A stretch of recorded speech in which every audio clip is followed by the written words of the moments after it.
May the meditations of all our hearts and the words of our mouths, of my mouth, be acceptable to you, O God, my rock and my Redeemer.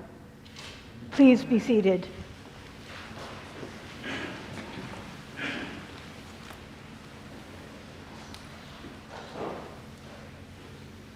So I have a beginning to this sermon, and a middle and an end.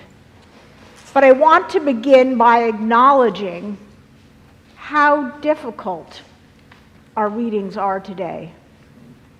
I struggled. I have about 3 sermons lying on my dining room floor. This is difficult stuff to deal with, to think about. And I want to ask all of us to keep open hearts as we take on this new woman's lectionary. That said, happy third Sunday of Advent. As we approach Christmas and look to the second coming, Advent is a season in which we encounter the identity and nature of God, of Jesus.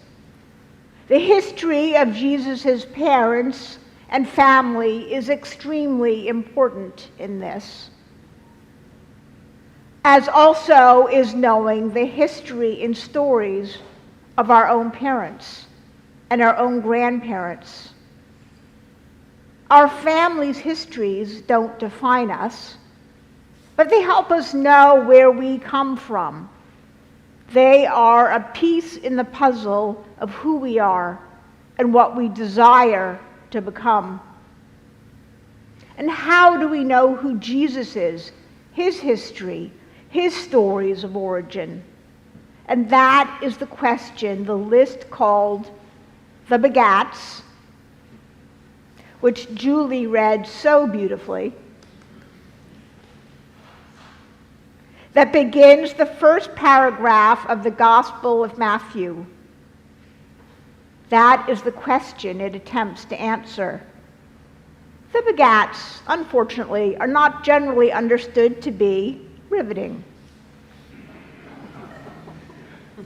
But they connect Jesus with his ancestors, some of whom, like Joshua, King David, Abraham, and Adam, are of massive importance in the history of Israel and in the history of us and our humanity.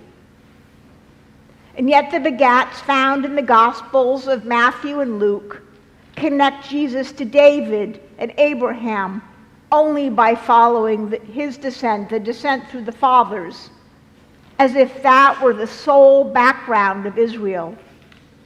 We lose half the story of who we are.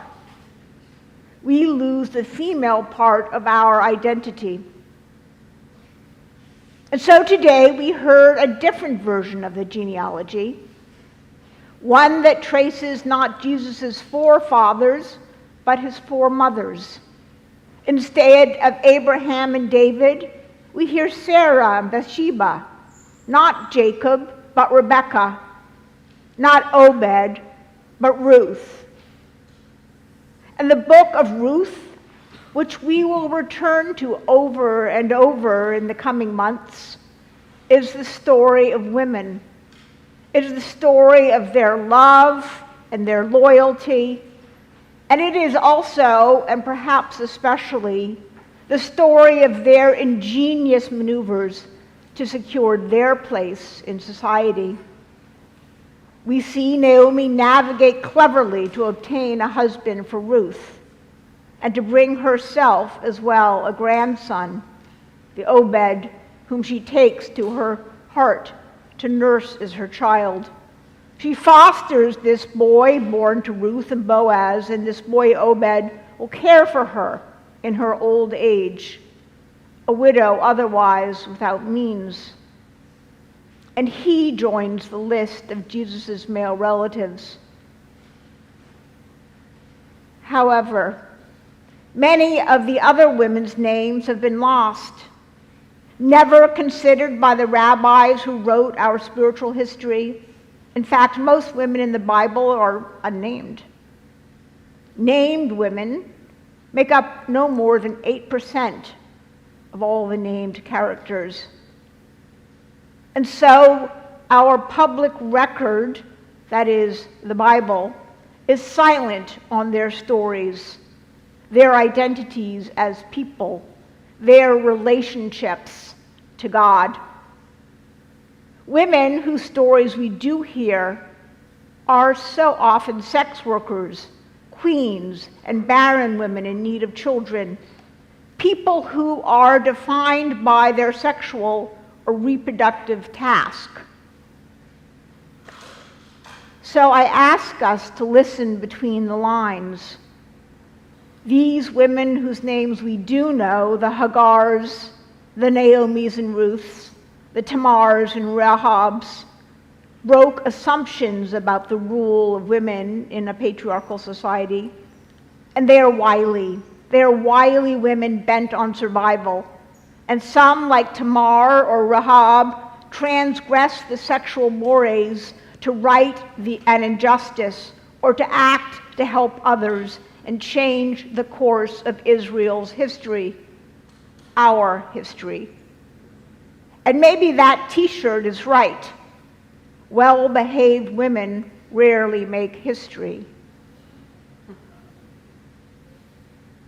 And yet we have been robbed of our spiritual histories, the names that help us understand who we are now as Christians have been taken from us.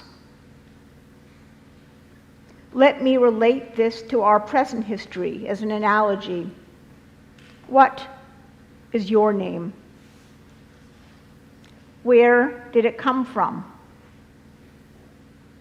My name is Diana Vivian. I was named for my English grandfather's sister. She was a kind and daring person, and she died in a fiery car crash. I use Ancestry.com to research her and the stories of her parents and grandparents. And thanks to Ancestry, I can go back hundreds of years to name the women in my history. However, my children and their father do not know their family, do not know their family names beyond a generation or two. The older names, the stories, the families themselves were wiped out in the Holocaust. A few escaped Hungary or sailed from Odessa, away from the systematic obliteration by the Third Reich. When they arrived in New York, they, Joyan and Camilla's great-grandparents, then also changed their names, because that was the only way they could find work and avoid the disdain for Jews they found in America. And so my children's history of who they are on one side is nameless. It's obliterated. That loss of memory rings down through the generations. When Joyan and Camilla brought home genealogy worksheets from elementary school, they had to stop. They couldn't go beyond their great-grandparents' names. The names and families were lost in the extermination camps and forgotten.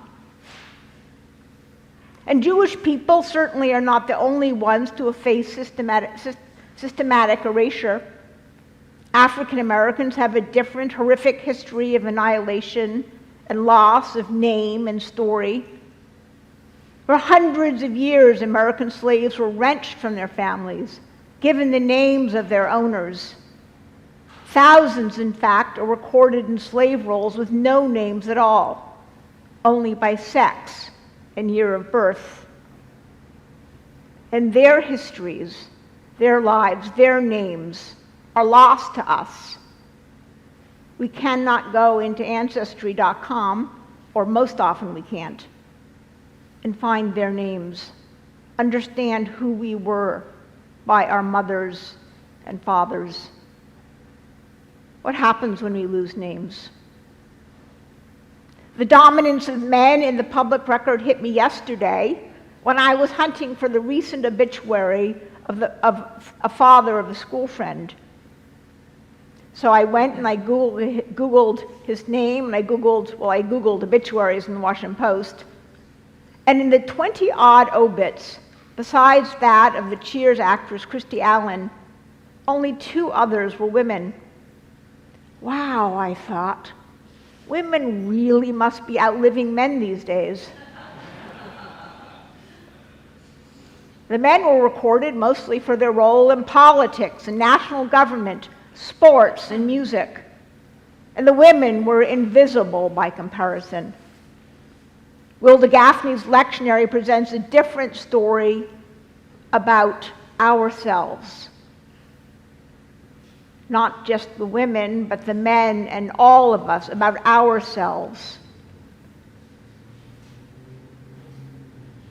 Her lectionary presents a different story, sorry, this keeps going up and down, than we've been hearing in our usual 3-year cycle of readings. As we follow the lectionary in the coming months, the women will no longer vanish. We cannot bring the names back that are lost, but how we understand ourselves should be informed through the stories of Naomi and Ruth, Tamar and Susanna, the Samaritan and Canaanite women, as well as by those of the men. We are invited to a fuller understanding of who we are as children of God through the telling and listening to the stories of women of God from the Bible. And so going forward, I pray we will be quicker to learn the names and to hear the stories of women also today, of our own culture and of our own family histories. And let us embrace the female line of our spiritual history. Consider Hagar, the concubine of Abraham, who prayed mightily to God for deliverance. She and others have much to teach us about our own spiritual growth. And so I pray that we will look to them to understand injustice and the opening to compassion in our tattered world. In the name of Christ, amen.